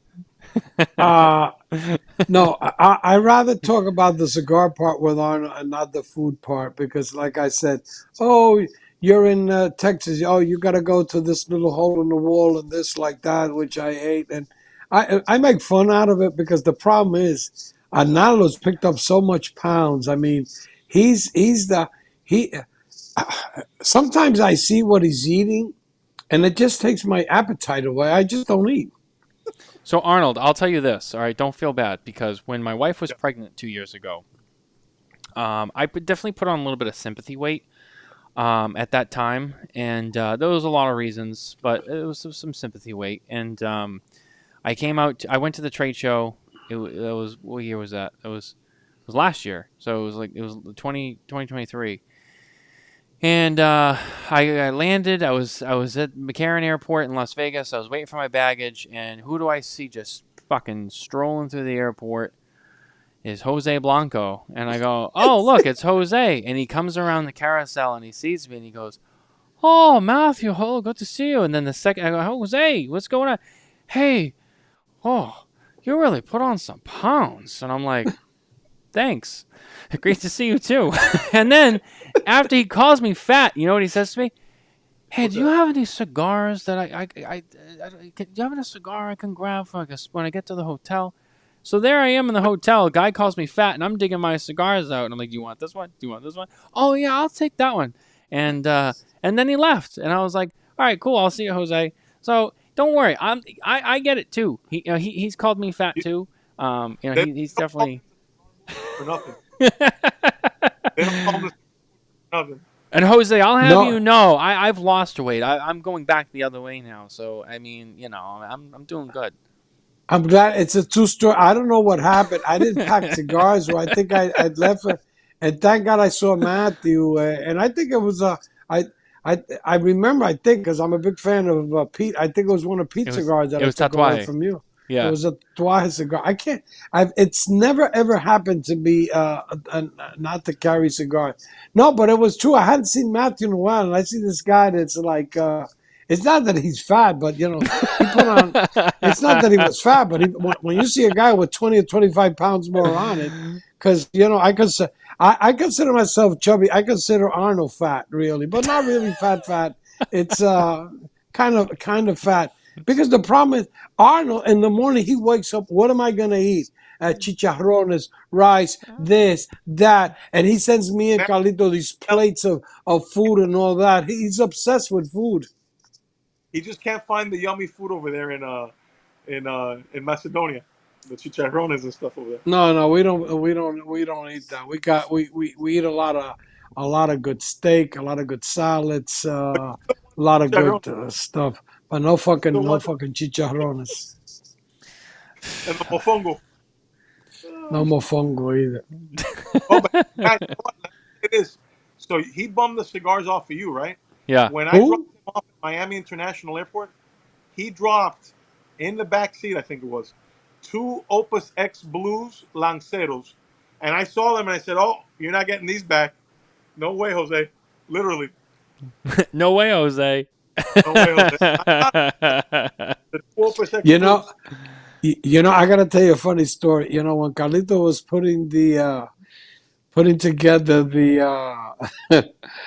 the party, the birthday party. Oh my God, I, even though I'd seen part of the list, I wasn't at liberty to say anything. So I asked, Analo says to me, about the party, this, that. Man, he says, I don't know if I'm going to be invited. I don't think that. But you know what? When Arnold said to me, I don't fucking care if Carlito invites me or not. I'm going to the party. I'll just appear out there. He said, I'm going to crash that party. I don't care what happens. Remember, me and Diab are going to crash. Don't mention Diab, man. Don't mention Diab, man. Did you get yours already? No, he sent it to me. Are they good? They're great, man. These are electronic. And look at this, how beautiful. Wow, and that's it's cool. chargeable. And what a lighter. Yeah, he sent me that, and he sent me those crackers that I like too. You know what you do? Monty should have Diab on the show one day. That'll be a blast. That'll be a blast. We can do that. We'll set it up. Oh my God. Great. Let me tell you something. There's people who are crazy, very crazy, and Diab. He's definitely one of them. But what a great guy. Jose, you'll have to get us together, and we'll have to put that together so we can do that. Oh no, we should do a show. Me, you. This would be the show of the century. You, me, Arnold, Diab, and Carlito. Because Carlito loves them. And all the time, brother, how are you, brother? Where are you? Where are you going, brother? Let me tell you, you go not just another guys. You go to Columbus, Ohio, and that man is like the best host ever. You know who just went there? Like Eric Calvino, cigar snob, and he took him all over the place. He's that guy, No, he's one of the great guys. Very smart. He's been very successful. Crazy nutcase. There's people in the nut house that are more sane than him, but definitely a great tobacconist without a doubt. Beautiful shops. Yeah, we'll have to put something together, Jose. You should definitely message me after the show so we can do that because. And my cigars are available in Columbus, Ohio at House of Cigars. Shout out to Dia. There you go. See, check that out. A little plug there. That's good. But listen, I want to thank you, Matthew, for sending me the link. Analo, this was supposed to be your show, but I wanted to help you out. You sent me those $100 and to talk good about you. So I think I've done my good job. And deep. I don't think you paid him enough. He did quite the job tonight. I really do appreciate the professor, of course, Matt, everything you do always. But I've always appreciated everything the professor's done as well to help me. So I just want to say that he's a friend and he's a wealth of information in the industry. So we are blessed in the industry to have this character that I call a friend. Yeah. I would say the same. I would say the same thing. Yeah, I would say the same thing. Thank you very much. Anyway, you might guys want to chat a little bit more, but I gotta catch up with a couple of things, and I gotta get up early tomorrow. Matthew, always a pleasure. Regards to Nicole, big kiss to the baby. Arnaldo, Serafin de Cuba, my brother, but from a distance. Good night. We have it. Thank you, guys. That's a good stopping point, guys. That was our show. Thanks for listening. Thanks for watching. Don't forget to head to smokintabacco.com for more news, reviews, and updates from the cigar industry. We'll see you next week. Take care.